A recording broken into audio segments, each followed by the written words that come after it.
família. Amém. Meu cunhado. Há muitos anos atrás, meu esposo frequentou aqui a igreja, né? Inclusive, ele nem lembrava, hoje eu lembrei ele, a gente se conheceu aqui nessa igreja, de Marechal. É o uma bem. programação distrital dele. Eu era do Valqueire e ele era dele de Marechal. Então, estou muito feliz de estar aqui, de ver algumas pessoas conhecidas. Amém. Hoje eu vou falar sobre câncer de mama, né? E câncer, eu vou aproveitar para falar também sobre o câncer de colo de útero, né? Que também é um tipo de câncer muito incidente nas mulheres, também tem muita relevância. Eu sou enfermeira obstétrica, né? Fiz residência pela UERJ, também fiz mestrado, me formei há pouco tempo no mestrado também, né? Nessa área de obstetrícia, saúde da mulher. E vou falar para vocês hoje sobre esse tema, né, de extrema relevância para a saúde, não só das mulheres, né, mas também dos homens, porque homem também tem câncer de mama, né? Por mais que seja muito menos incidente, também tem câncer de mama. Amém.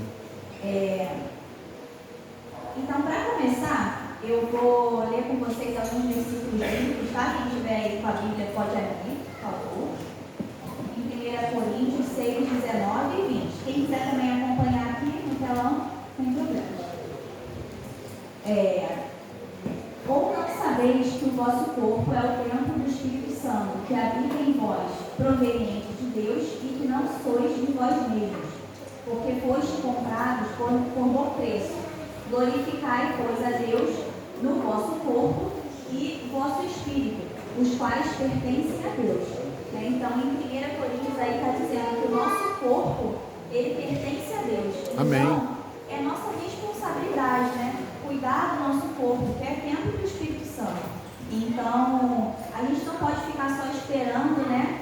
Claro, é óbvio que Deus faz milagres, né, na nossa vida, muitos milagres, mas não podemos ficar só esperando a cura. Nós também temos que fazer a nossa parte e cuidar do nosso corpo. Então, por isso que é importante a gente sempre falar sobre saúde, né, incentivar as pessoas sempre a cuidarem da sua saúde. Não seja sábio aos seus próprios olhos. Tema o Senhor e evite o mal. Isso dará a você saúde ao corpo e vigor aos ossos.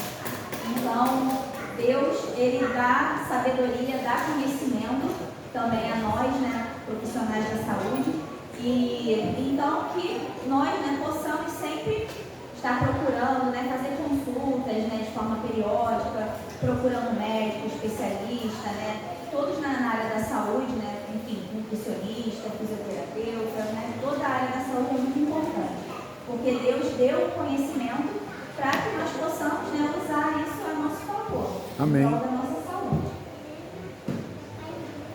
E aqui eu coloquei também um trecho de Ellen White, né, no seu livro sobre Conselhos sobre Saúde, que ela fala assim: a vida é dom de Deus.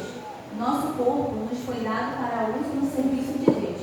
E é seu desejo que dele cuidemos e o prezemos.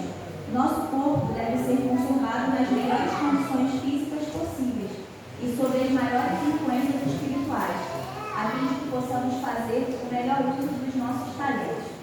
Agora, antes de eu entrar mesmo na parte da palestra, gostaria de pedir para que nós fechemos nossos olhos e façamos uma oração. Querido Deus, muito obrigada, Pai, por mais este sábado. Amém. Que o Senhor continue nos abençoando. Que o Senhor, Pai, agora venha falar através de mim para essas pessoas que estão aqui. Que nós possamos hoje entender um pouco mais, né, sobre esses tipos de câncer, né? Que o Senhor esteja iluminando a nossa mente para que a cada dia mais a gente possa estar cuidando do nosso corpo, que é o seu templo, né, dentro do Espírito Santo. Continue conosco nesse culto, abençoe também aqueles que porventura possam estar a caminho. É isso que eu te peço, desde já te agradeço, em nome de Jesus. Amém. Amém. Bom, então para iniciar, o câncer de mama é o tipo de câncer mais incidente nas mulheres, então é o tipo de câncer que mais atinge as mulheres, né? E ele tem vários tipos, né? Desde casos mais brancos, né, mais leves, quanto a casos mais graves. E eu vou falar para vocês mais à frente também o que vai influenciar nisso. Então, aí, ó, em 2008, foram aproximadamente 1,4 milhões de novos casos. E é a quinta causa de morte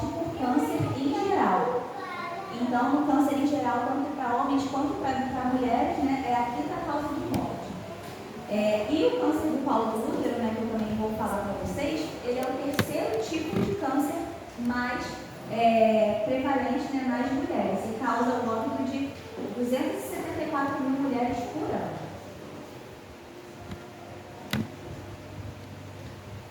Então vamos lá, né? O que é o câncer de mama, né? Aliás, todo tipo de câncer. Os cânceres, né, eles são uma multiplicação ali das nossas células de uma forma desordenada. Então as nossas células, elas se multiplicam, né, de uma forma ali ordenada no nosso corpo, mas o câncer é uma multiplicação desordenada. Então nossas células começam a se multiplicar assim, né, de uma forma que vão causar tumores, né, vão causar essas patologias. Alguns cânceres, né, desenvolvem de forma mais lenta, são mais leves, né, digamos assim, tem um prognóstico melhor, uma taxa de cura maior, e outros não, outros se desenvolvem de forma mais rápida e acabam tendo uma taxa de letalidade, né, de morte bem maior. O câncer de mama nem sempre ele vem, né, de forma tão agressiva e causa o óbito, né? Ele é dividido de várias formas, tem fatores hormonais, tem fatores também ambientais. Então, nem sempre, né, quando uma pessoa recebe esse diagnóstico, porque muitas pessoas, né, óbvio, né, todo mundo ficaria desesperado, né, ficaria nervoso. Mas, assim, não é uma sentença de morte, né, o câncer. O câncer, ele tem cura, na sua maioria das vezes, ele tem cura sim. E nós precisamos, primeiro, cuidar da nossa saúde, né, para que não cheguemos a esse ponto. Ali também, eu já falei para vocês, ele também acomete homens, né? Cerca de 1% do total de casos da doença. É pouco, mas de qualquer forma é relevante sim. Principalmente se, né, você que for homem e tiver casos de câncer na família, sua mãe, né, enfim, a avó, essa chance já aumenta de você também desenvolver esse câncer no futuro. E quais são os fatores de risco, né, para o câncer de mama? Existem fatores ambientais e comportamentais, que são os fatores que a gente pode modificar, que no nosso dia a dia a gente pode cuidar da nossa saúde para que a gente não aconteça, né, esse tipo de fatores. Tem também os fatores da história reprodutiva e história hormonal, e fatores genéticos e fatores hereditários, né, que esses aí a gente não tem como mudar. Mas, nos fatores ambientais, tem a obesidade e o sobrepeso, né, que é um fator modificável, que a gente pode modificar através da nossa alimentação. O sedentarismo, então, né, pessoas que são sedentárias têm um risco aumentado de desenvolver o câncer de mama. Consumo em excesso de bebida alcoólica. Então, a bebida alcoólica também não só câncer de mama, né? A gente sabe que esses fatores aqui, obesidade, sedentarismo, consumo de bebidas alcoólicas, cigarro, não só aumentam o risco de câncer de mama, mas de diversos outros tipos de câncer. Exposição frequente a radiações ionizantes também, raio-x.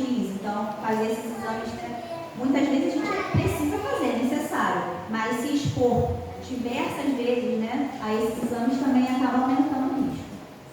Agora, fatores da vida reprodutiva. Primeira menstruação antes de 12 anos, então aquela mulher que menstruou muito cedo, né, acaba que tem um risco um pouco aumentado de desenvolver o câncer de mama. Não ter tido filhos, então quem nunca teve filho também tem um risco, né, um pouco aumentado. Ou a primeira gravidez após os 30 anos também. Uso de contraceptivos hormonais, então, né, quem faz uso de pílula anticoncepcional também tem o risco um pouco aumentado. E parar de menstruar após os 55 anos. Então, a mulher que para de menstruar muito tarde, né, chega na menopausa muito tarde, também tem esse risco um pouco aumentado. E os fatores genéticos, né, hereditários, que esses a gente não tem como mudar. Que é, se você tem alguma história de familiar com câncer de ovário, tem um risco aumentado. Casos de câncer de mama na família, principalmente antes dos 50 anos. Então, se você tem um familiar ali, mãe, irmã, que teve câncer de mama antes dos 50 anos, então você também tem um risco aumentado. História familiar de câncer de mama em homens e alterações genéticas, né? São alterações nesses genes que estão ali descritos. Então, assim, isso aqui, gente, é só para mostrar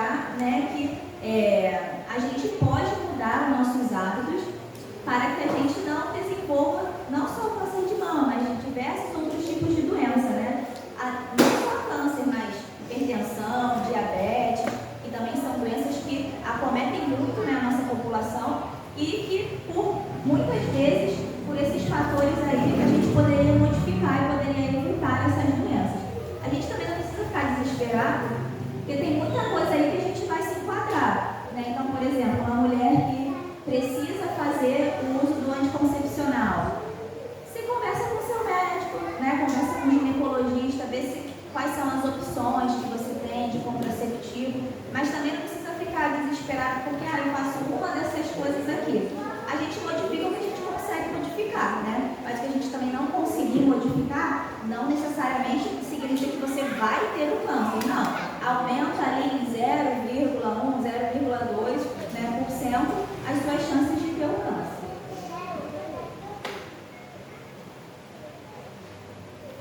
E aí, como eu já estava falando para vocês, né, como é que a gente pode prevenir? Cerca de 30% dos casos de câncer de mama, eles são preveníveis por mudanças no nosso comportamento. Então, praticar atividades físicas, né, também estou precisando fazer isso, praticar atividades físicas. Alimentar-se de forma equilibrada e saudável. Então, a nossa alimentação vai influenciar muito, né, no combate a diversas doenças. Manter o peso corporal adequado, não consumir, né, bebidas alcoólicas. Amamentar é um fator que protege também a mulher contra o câncer de mama. Então, mulheres que tiveram filhos e amamentaram, quanto mais tempo você amamenta o seu filho, isso é um fator de proteção contra o câncer de mama também. E evitar o uso de hormônios sintéticos, como anticoncepcionais e terapia de reposição hormonal. Não é que nunca deva fazer o uso do anticoncepcional, que nunca deva fazer o uso da reposição hormonal. Isso você deve conversar sempre, né, com o ginecologista, ver todas as possibilidades e pode ser que em alguns casos precise sim, que seja a melhor opção para você. O uso da pílula e o uso da reposição hormonal também, para aquelas mulheres que já estão na menopausa. E aí são as manifestações clínicas do câncer de mama. Muitas vezes o câncer de mama, ele não apresenta sinais, né? Pode ser que você vá lá numa consulta periódica, né? Porque anualmente, né, nós mulheres temos que ir ao ginecologista, ele vai fazer lá o exame clínico, né, das mamas. Pode ser, né, que numa mamografia que você vai fazer também na sua rotina, apareça algum tipo de alteração, sem você ter sentido nada, né? Isso acontece. Porque muitas vezes o câncer de mama, ele não dá sinais, nem sintomas. Quando ele dá sinais e sintomas, geralmente já está numa fase avançada. Muitas vezes, então, você acaba descobrindo isso na consulta. Fez uma mamografia ali, deu uma pequena alteração ali na mamografia, e aí o médico já vai prescrever o tratamento ali. Mas quando chega ao ponto de aparecerem manifestações clínicas, a gente, né, tem esse desenho aí que mostra, bem legal, da laranja, quais são os sinais que vão aparecer na mama, né? Então, se você perceber que a sua mama está apresentando uma mudança no aspecto dela, então pode ser um endurecimento, pode ser um sulco, que seria ali um buraco mesmo, né? Você viu que está diferente ali na sua mama. Erosão da pele, ou seja, vão aparecer feridas mesmo na pele. Vermelhidão ou ardor. Então, se você viu ali que a pele da mama está avermelhada, está ardendo, isso também pode ser um sinal. Fluido desconhecido. Então, muitas vezes, né, pode sair algum líquido ali e aí você tem que desconfiar também, né? Principalmente se for de um lado só. Se for dos dois lados, pode ser só uma alteração hormonal, mas se for de um lado só, é mais preocupante. Se aparecerem buracos, alguma protuberância, veias crescentes, né? Você vê ali que estão aparecendo veias diferentes. Afundamento do mamilo, então o mamilo fica invertido. Isso para mulheres que já não têm, né, o mamilo invertido. Você viu que teve essa mudança. Assimetria da mama. A mama geralmente já é um pouco, né, assimétrica, mas você viu que aquilo ali mudou, está diferente. Você se olhou ali e viu que tem uma assimetria maior. Então você já tem que ficar de olho também. Pele, aspecto de casca de laranja. Isso aí é bem típico. A mulher que chega na consulta com aquela pele com aspecto de casca de laranja mesmo, isso aí também já é um sinal de que pode ali ter o câncer de mama. Ou algum nódulo, você mesmo palpando ali a sua mama, você sentiu algum nódulo, isso aí também já é um sinal de alerta para você. E como é que é esse rastreamento? Como é que a gente, né, tem, de quanto em quanto tempo tem que ir no ginecologista, de quanto em quanto tempo tem que fazer a mamografia? Isso daqui é o que o INCA está mostrando, tá? E é o que o Ministério da Saúde também vai preconizar. A mamografia, ela vai ser mulheres entre 50 e 69 anos, a cada 2 anos, né? Mas assim, é claro que isso é o que o Ministério da Saúde preconiza, né? Isso é o que o INCA está falando, mas se você tem, né, um plano de saúde particular, eu oriento, né, a partir dos 50 anos, faz anualmente a mamografia, pelo menos durante uns 3 anos. Dando negativo, aí você pode fazer a cada 2 anos, né? Porque muitas vezes, nesse intervalo de tempo, pode ser que apareça um câncer e você não veja, porque não realizou o exame.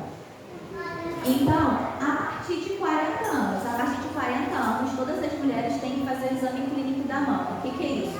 Você vai marcar o ginecologista e o próprio ginecologista vai fazer esse exame clínico, tá? Ele vai avaliar a sua mama, vai, né, pedir para que você fique em diversas posições ali para ele poder avaliar a sua mama melhor. Isso não é um autoexame da mama, não é você fazendo em você mesmo, não.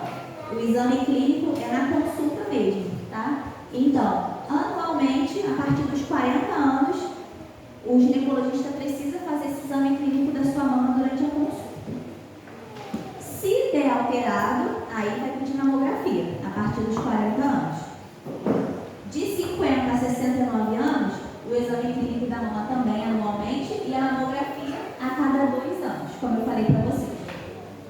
Agora, se você tem 35 anos, né, ou mais, e tem histórico de câncer na família, mãe com câncer, tanto de mama ou de ovário, irmã com câncer de mama ou câncer de ovário, aí vai precisar fazer a mamografia a partir dos 35 anos, tá? Para quem tem histórico de câncer em familiar próximo, né? Mãe ou irmã.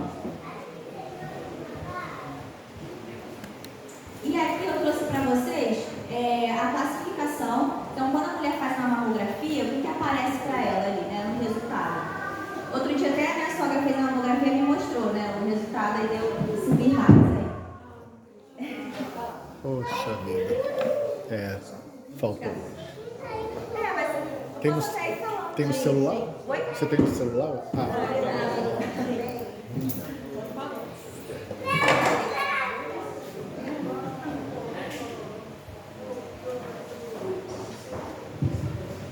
Mas esse BIRADS, né, que eu vou mostrar para vocês, essa classificação, eu não vou falar hoje sobre tratamento, tá? Porque tratamento é mais uma questão médica, né? Então, quem vai prescrever o tratamento, né? Se vai ser quimioterapia, radioterapia e tudo mais, eu não vou entrar nesse mérito, porque aí já é uma questão médica. Mas esse BIRADS é mais a título de curiosidade, né? Às vezes a mulher faz a mamografia ali, aí vê aquele número e fica assustada, né? O que é isso? Será que eu tenho alguma coisa, né? Será que está normal? É só para vocês verem mesmo o exame que indica normalidade e qual que indicaria algum problema mesmo. Vou aguardar um pouquinho só para poder ligar aqui.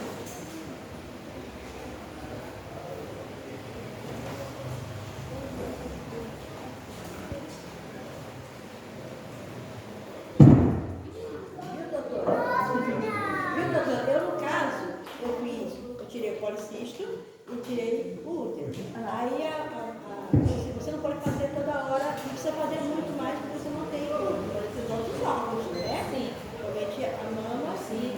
Então aí a orientação para fazer, aí eu tenho que cuidar também de ficar em cima, não ficar embaixo, né? Tirou o útero todo, né? Tirou tudo. Meu útero estava ótimo, estava bom, só porque ele arriou, eu tive o meu primeiro filho, né? E aí ele não me cortava direito. Aí eu fui mais fácil para poder uma cirurgia mais fácil. Porque eu trabalhando, fazendo peso. Aí eu fui, tive que tirar para não ficar, né? Graças a Deus também. Não precisa fazer o preventivo, né? Mas precisa fazer a mamografia de cima.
a mulher faz a mamografia, aí recebe como resultado lá no final. Eu tenho aqui no celular para acompanhar. Amém.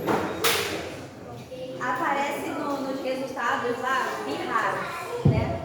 BIHARDS é uma classificação, né, de números de 1 a 6 para dizer se o exame ele está normal, né, não tem nenhuma alteração, e o 6 já seria uma alteração, já que inclusive já foi diagnosticada, né? Seria um exame só para ver a evolução do tumor.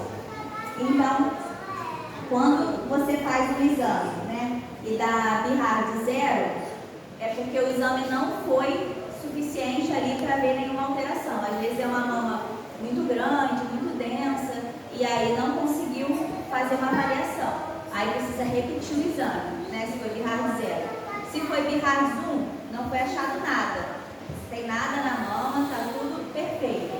Aí se foi BIHARDS 2, aí já tem uma alteração benigna que provavelmente, né, não tem nenhum risco de ser maligna.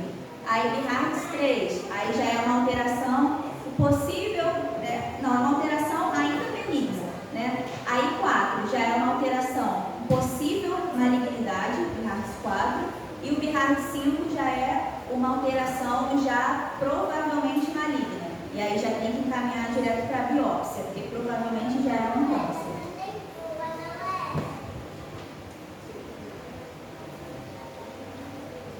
Bom, agora a gente vai falar um pouco sobre o autoexame da mama, né? Como é que a gente faz. Então, nós mulheres, né? Quando nós estivermos em casa, na frente de um espelho, a gente vai levantar os nossos braços, né? Levanta os braços. E assim a gente vai conseguir observar a simetria da mama. Quando a gente levanta o braço, a gente percebe se tem uma mama que está muito menor do que a outra, né? Que é uma alteração que você viu que aquilo ali não era daquela forma e que alterou a característica.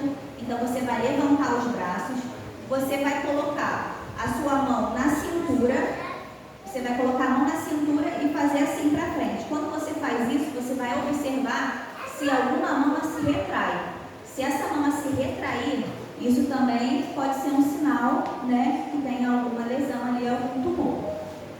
Depois que você fizer esse exame, né, de levantar o braço, colocar a mão na cintura, você vai, com as suas mãos, né, com esses 2 dedos, você vai fazer movimentos circulares na sua mão, movimentos de fora para dentro.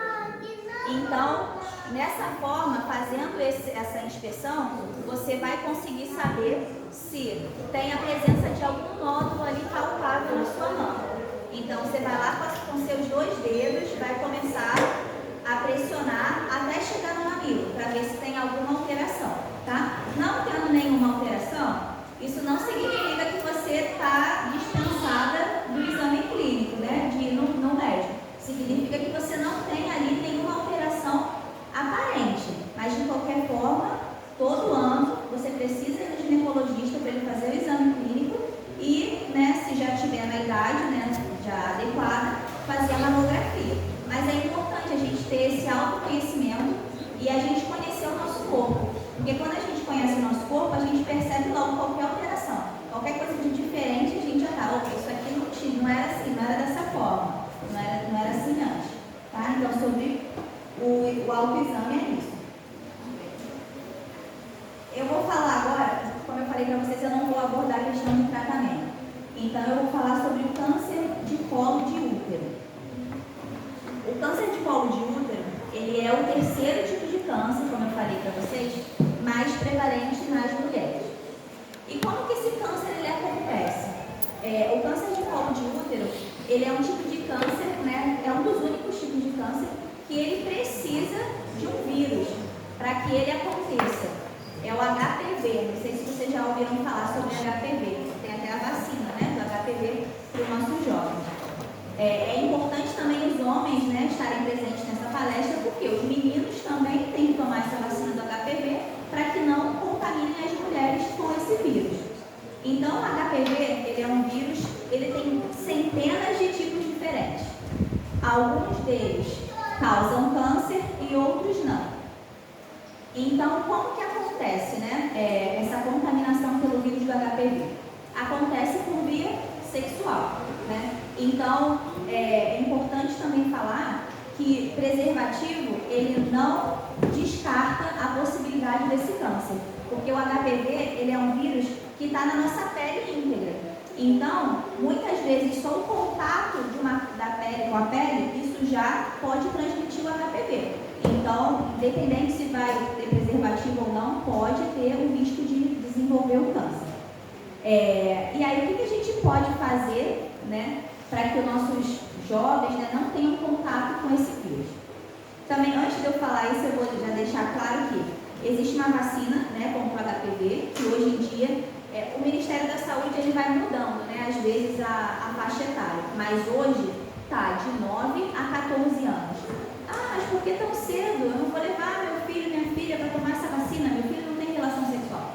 Tudo bem, mas a gente já faz a vacina já no jovem, de 9 a 14 anos, tanto menina quanto menino, tá? Essa vacina é disponível nos postos de saúde, para que futuramente, quando iniciar a vida sexual, já esteja protegido contra esses tipos de, esses subtipos, né, do HPV que podem causar câncer, tá? Então é muito importante frisar isso para que a gente leve, né, nossos filhos a partir de 9 anos, tanto meninas quanto meninos, para que possam se vacinar, né, para que as mulheres não tenham risco de desenvolver esse câncer futuramente.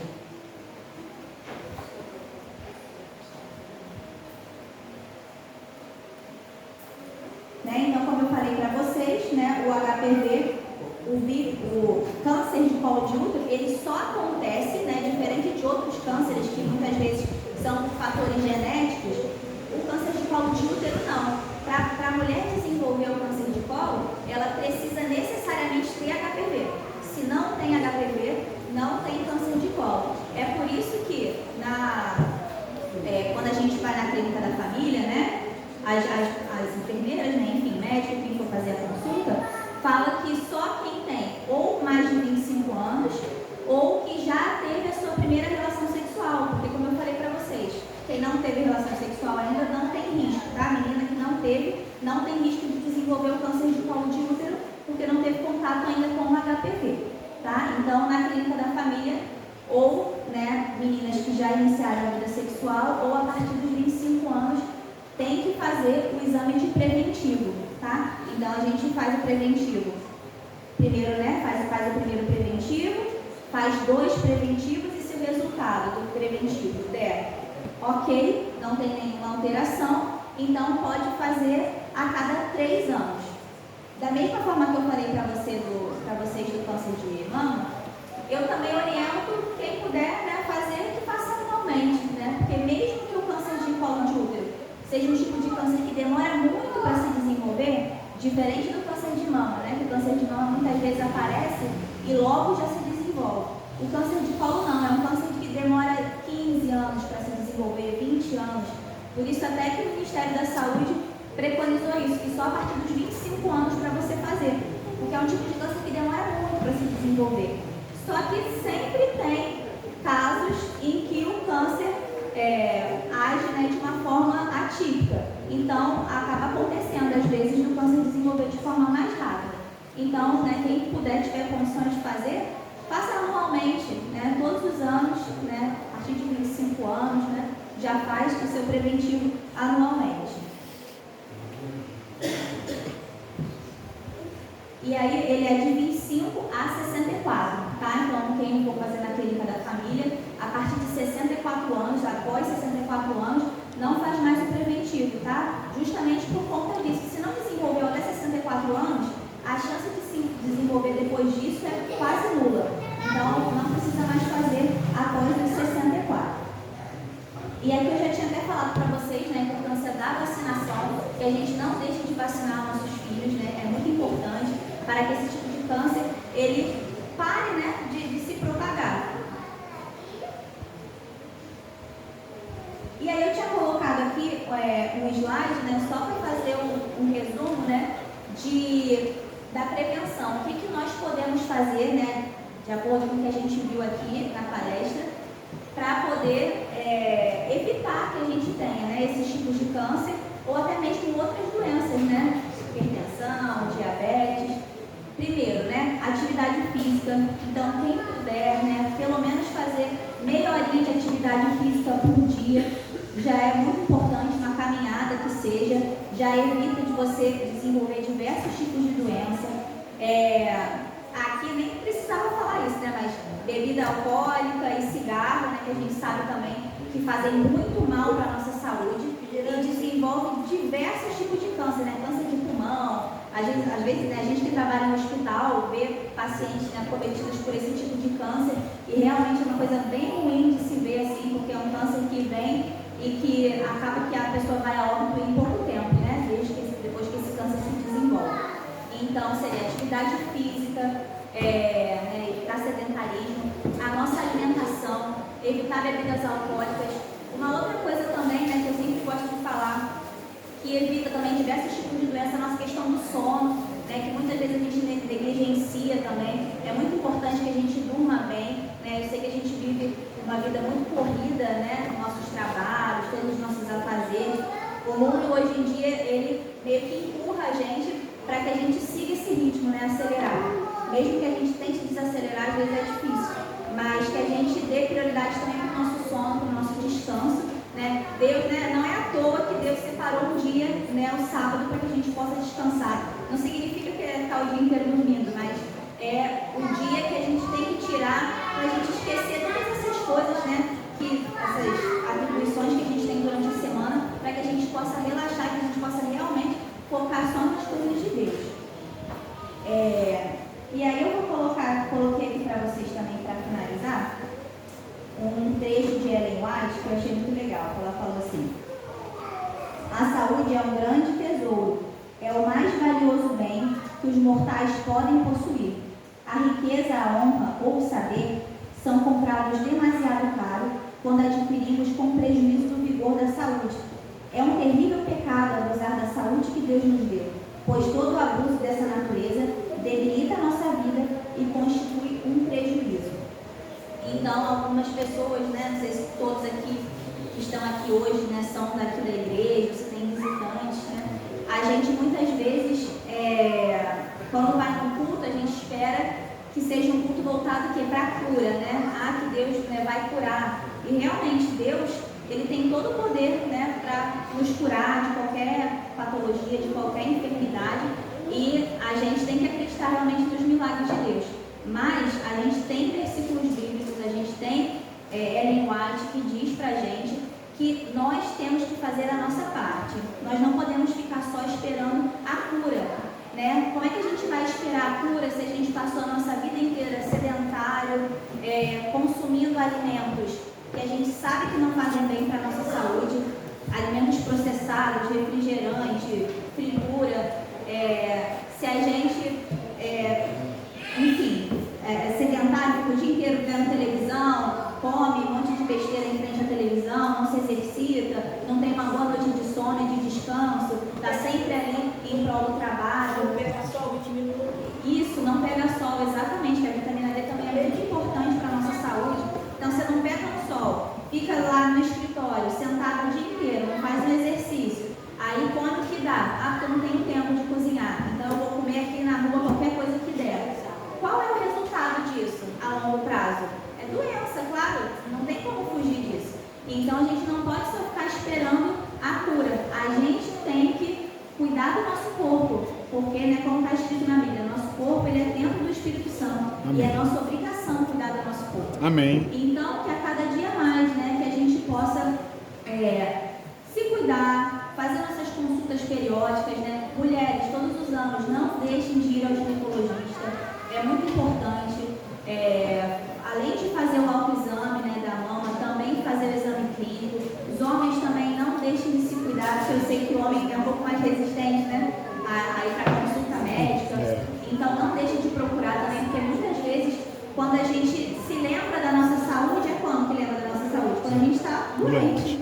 Porque quando a gente está saudável, a gente acha que está tudo bem. Eu não preciso ir no médico, eu estou bem, estou saudável. Então, que nós continuemos, né, que nós possamos reforçar sempre essa questão da nossa saúde. Vou fazer até um marketing aqui.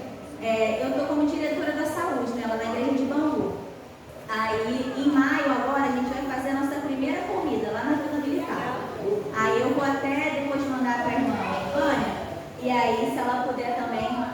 compartilhar com os irmãos aqui, quem quiser participar. Eu não corro, tá, gente? Eu não faço comigo. Mas eu vou caminhando e a gente vai pegando ritmo. O que importa é a gente estar sempre se exercitando e se movimentando. Amém. Então, gostaria de agradecer, né, mais uma vez pela oportunidade. Quem tiver alguma dúvida também quiser me perguntar alguma coisa, eu vou abrir também espaço para quem quiser perguntar. Amém. Pode Vocês falar. comentaram lá no início sobre raio-x, essas coisas. Se fizer com muita frequência, né? O que seria muita frequência? Muita frequência é o seguinte, porque tem gente, né, que é assim, o médico vai na consulta médica, aí o médico examina e fala assim, não, auscultei aqui o seu pulmão, tá tudo bem. Ah não, doutor, mas eu só vou ficar tranquila depois que eu fizer um raio-x. Bate uma chapa aí no meu pulmão que eu quero ver como é que tá. Aí é uma pessoa que está sempre pedindo para fazer raio-x. Porque quando o médico solicita, é porque tem necessidade de fazer. Agora, quando você que não fica tranquilo só ir na consulta do médico falar que está tudo bem e fica solicitando para fazer raio-x, isso que seria, né? Fazer de forma demasiada. Tipo uma vez por mês? Uma vez por mês é demais. Fazer raio-x uma vez por mês é muita coisa. Tá? É atividade, né? Mais alguém quer perguntar alguma coisa? Então vamos fechar nossos olhos agora para fazer uma oração. Amém. Querido Deus, muito obrigada, Pai, pela oportunidade de estar aqui essa manhã, de poder falar sobre Ti, de poder falar sobre o nosso corpo, né, que é o maior tesouro que o Senhor nos deu. Amém. Que nós possamos a cada dia, Pai, ter cuidado com esse tempo, para que nós possamos estar bem, estar saudáveis, para pregar a Sua palavra. Pois só nós poderemos somente falar sobre Ti se nós estivermos bem com a nossa saúde e com o nosso corpo. Verdade. Então que o Senhor nos ajude para que se tiver aqui pessoas sedentárias que possam modificar esse ato, né, que aos poucos, a cada dia, a gente possa pelo menos tirar uma caminhada de 30 minutos. Se tiver pessoas aqui que têm outros hábitos nocivos à saúde, também que o Senhor toque no coração dessa pessoa para que ela faça mudanças de hábito, Pai. Amém. Muito obrigada, Pai, por tudo. Esteja conosco nesse resto, né, de dia. Que o Senhor nos leve em segurança para nossas casas. É isso que eu te peço. Desde já te agradeço. Em nome de Jesus. Amém. Amém.